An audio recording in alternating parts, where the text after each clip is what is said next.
Om Swastiastu. Yang terhormat Bapak Nyoman Ari Surya Darmawan SEAK MSI selaku pembimbing utama.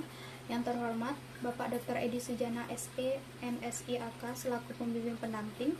Yang terhormat Ibu Nilo Gede Erni Sulindawati SE MSI AK selaku penelaah. Perkenalkan, nama saya Ida Ayu Risma Dewi, NIM 1717051342, mahasiswi program studi S1 Akuntansi, Fakultas Ekonomi Universitas Pendidikan Ganesha. Dalam kesempatan yang berbahagia ini, saya akan mempresentasikan mengenai proposal penelitian saya yang berjudul Transparansi Dana Penanggulangan Bencana COVID-19 di Kabupaten Gianyar. Adapun pokok bahasan dalam penelitian ini yaitu yang pertama ada pendahuluan, yang kedua landasan teori, dan yang ketiga metodologi penelitian. Langsung saja pada latar belakang penelitian. Nah, pada tahun 2019, masyarakat dunia dihebohkan dengan adanya virus yang diidentifikasi pertama kali di wilayah Wuhan, Tiongkok, Cina, di mana virus ini dinamakan dengan Coronavirus Disease 19 atau COVID-19. Penyebaran virus corona ini menyebar dengan cepat dan meluas di seluruh bagian dunia, termasuk salah satunya di Indonesia. Nah, penyebaran virus corona di Indonesia teridentifikasi pertama kali pada bulan Maret tahun 2020 yang diumumkan langsung oleh Presiden Joko Widodo.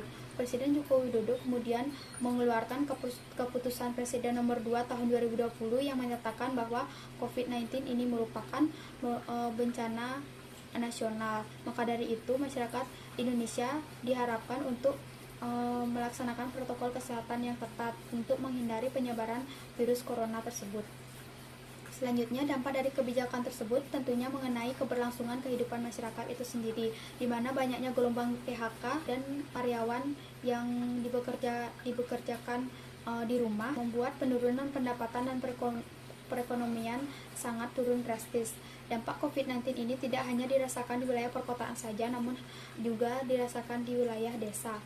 Nah, pemerintah kembali mengeluarkan kebijakan mengenai pengalokasian dana APBD termasuk juga APBDes terkait percepatan penanganan virus corona. Nah, selain itu pemerintah juga memberikan bantuan sosial kepada masyarakat yang terdampak COVID-19.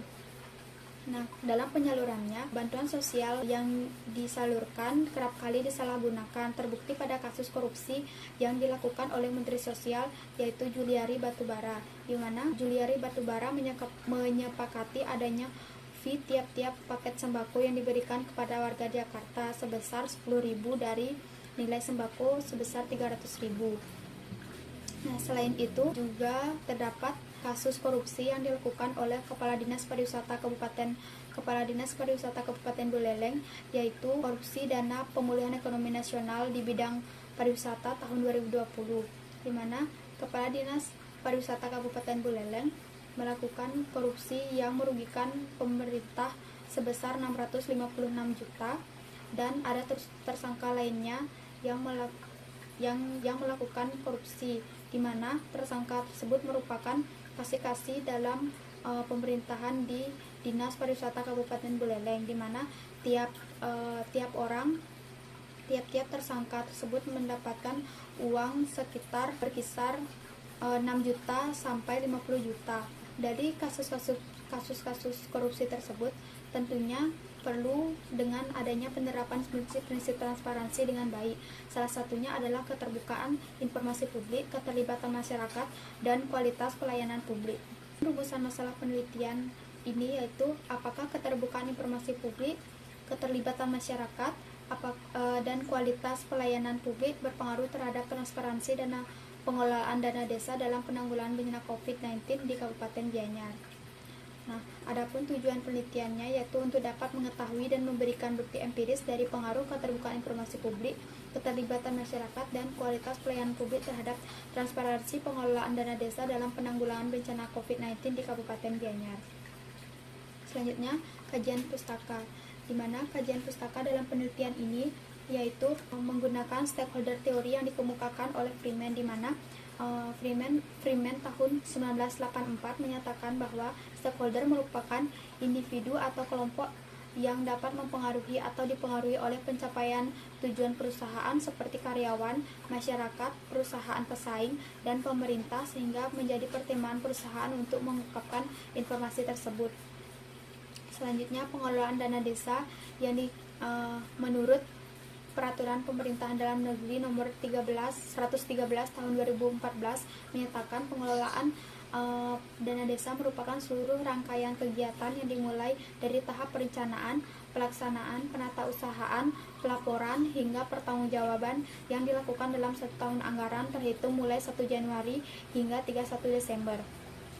Selanjutnya, transparansi menurut Badan Perencana Pembangunan Nasional atau BPPN dan Departemen Dalam Negeri, di mana transparansi merupakan prinsip yang menjamin akses kebebasan bagi orang-orang untuk memperoleh informasi mengenai penyelenggaraan pemerintah, meliputi kebijakan pemerintah, pembuatan, pelaksanaan, serta hasil-hasil yang dicapai. Selanjutnya, keterbukaan informasi publik, di mana keterbukaan informasi publik menurut Santosa tahun 2001 menyatakan bahwa syarat pemerintah yang terbuka dalam menjamin atas 5 hak berikut, yaitu yang pertama ada hak untuk memantau perilaku pejabat publik dalam menjalankan peran publiknya. Selanjutnya, hak untuk memperoleh informasi, hak untuk terlibat dan berpartisipasi dalam proses pembentukan kebijakan publik, hak kebebasan berekspresi yang antara lain diwujudkan dalam kebebasan pers, dan hak untuk mengajukan keberatan terhadap penolakan atas keempat hak terdahulu. Selanjutnya, keterlibatan masyarakat yang dikemukakan oleh Konyes tahun 1991, di mana partisipasi masyarakat merupakan alat yang dipergunakan memperoleh informasi mengenai kondisi, sikap, dan kebutuhan masyarakat setempat yang tanpa kehadirannya program studi pembangunan suatu rencana atau proyek perusahaan akan gagal. Selanjutnya, adanya proses pembangunan dalam suatu tatanan pemerintah yang melibatkan masyarakat, maka masyarakat akan merasa percaya bahwa adanya rasa memiliki yang sama-sama bertanggung jawab atas program pembangunan desa. Selanjutnya, keterlibatan masyarakat merupakan hak demokrasi setiap masyarakat dilibatkan dalam pembangunan desa itu sendiri. Selanjutnya, kualitas pelayanan publik menurut Undang-Undang Nomor 25 Tahun 2009 tentang pelayanan publik yang menyatakan bahwa pelayanan publik merupakan serangkaian kegiatan dalam pemenuhan kebutuhan pelayanan sesuai dengan peraturan perundang-undangan bagi setiap warga negara dan penduduk atas barang, jasa, dan atau pelayanan administratif yang disediakan oleh penyelenggara pelayanan publik.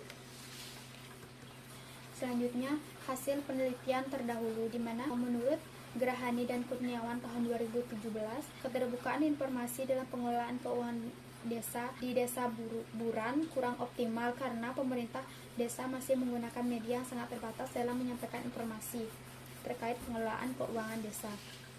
Selanjutnya, menurut Eki Muhammad Reza tahun 2018, di mana hasil penelitian menunjukkan transparansi penggunaan dana desa di kepenghuluan Sekeladi sebelumnya berjalan dengan baik. Hal ini disebabkan oleh faktor-faktor yaitu kurangnya sosialisasi kepada masyarakat, rendahnya tingkat partisipasi masyarakat, rendahnya tingkat pendidikan masyarakat, dan koordinasi yang belum optimal dalam berbagai pihak yang terkait. Selanjutnya, penelitian dari Weni Utafiah tahun 2017 yang menyatakan bahwa partisipasi secara parsial tidak signifikan mempengaruhi pengelolaan dana desa. Nah, selanjutnya, hasil penelitian dari Fitrianda dan kawan-kawan tahun 2020 menyatakan bahwa partisipasi masyarakat berpengaruh positif terhadap pengelolaan keuangan desa. Selanjutnya, menurut Yusran dan kawan-kawan tahun 2015, di mana hasil penelitiannya yaitu terdapat hubungan implementasi keterbukaan informasi publik dengan peningkatan penerbitan perizinan pada BPPT Kabupaten Pindrang. Hubungan tersebut bersifat rendah tetapi pasti. Selanjutnya, penelitian dari Pupung Pundenswari tahun 2017 yang menyatakan bahwa kualitas pelayanan publik berpengaruh positif dan signifikan terhadap kepuasan masyarakat. Dan penelitian dari Puspitasari dan Bendesa tahun 2016 menyatakan bahwa variabel tanggung jawab petugas pelayanan adalah variabel yang paling berpengaruh terhadap kualitas pelayanan publik. Selanjutnya kerangka hipotesis, di mana hipotesis yang pertama yaitu keterbukaan informasi publik berpengaruh terhadap transparansi pengelolaan dana desa dalam penanggulangan bencana COVID di Kabupaten Gianyar. Hipotesis yang kedua yaitu keterlibatan masyarakat berpengaruh terhadap transparansi pengelolaan dana desa dalam penanggulangan bencana COVID-19 di Kabupaten Gianyar. Selanjutnya, hipotesis yang ketiga yaitu kualitas pelayanan publik berpengaruh terhadap transparansi pengelolaan dana desa dalam penanggulangan bencana COVID-19 di Kabupaten Gianyar. Selanjutnya, metodologi penelitian. Adapun rancangan penelitian dapat dilihat pada slide berikut dan saya lanjutkan pada lokasi penelitian. Di mana lokasi penelitian yaitu penelitian ini dilakukan di desa-desa di Kabupaten Gianyar.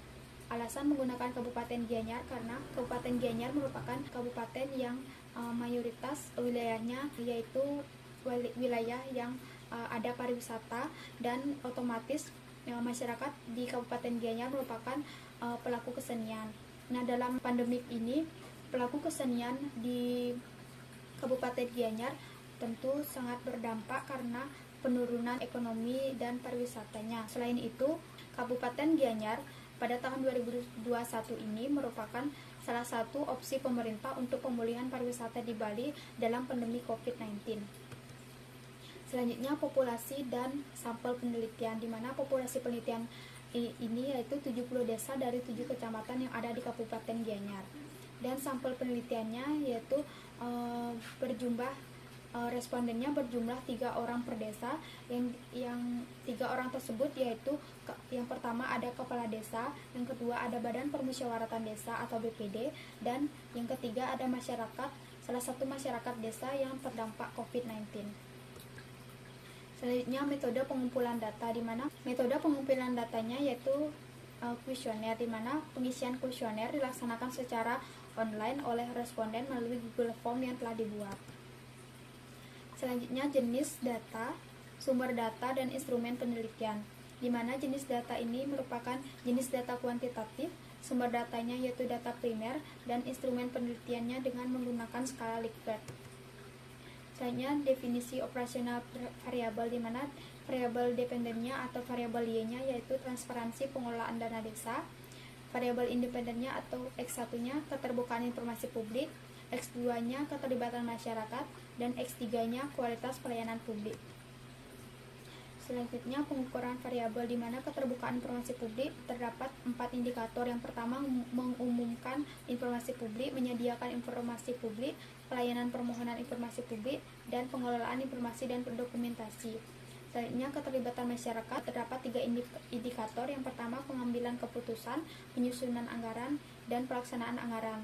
Selanjutnya, kualitas pelayanan publik terdapat 6 indikator. Yang pertama, prosedur pelayanan, persyaratan pelayanan, kejelasan petugas pelayanan, kedisiplinan petugas pelayanan, tanggung jawab petugas pelayanan, dan keadilan dan mendapatkan pelayanan. Selanjutnya, transparansi pengelolaan dana desa terdapat 4 indikator. Yang pertama, penyediaan dan akses informasi yang jelas tentang perencanaan prosedur pelayanan dan pertanggungjawaban, adanya musyawarah yang melibatkan masyarakat, keterbukaan proses pengelolaan, dan keterbukaan informasi tentang dokumen pengelolaan dana desa. Selanjutnya, metode analisis data, di mana uji instrumennya ada uji validitas data dan uji reliabilitas. Pada uji asumsi klasik ada uji normalitas, uji multikolinearitas, dan uji heteroskedastisitas. Metode analisisnya ada analisis regresi linear berganda dan analisis statistik deskriptif. Selanjutnya, pada uji hipotesis terdapat uji T, uji F, dan koefisien determinasi. Baik, sekian presentasi yang dapat saya sampaikan. Mohon maaf jika ada kesalahan kata dalam pengucapan. Saya ucapkan terima kasih dan saya akhiri dengan Parama Santi. Om Santi Santi Santi Om.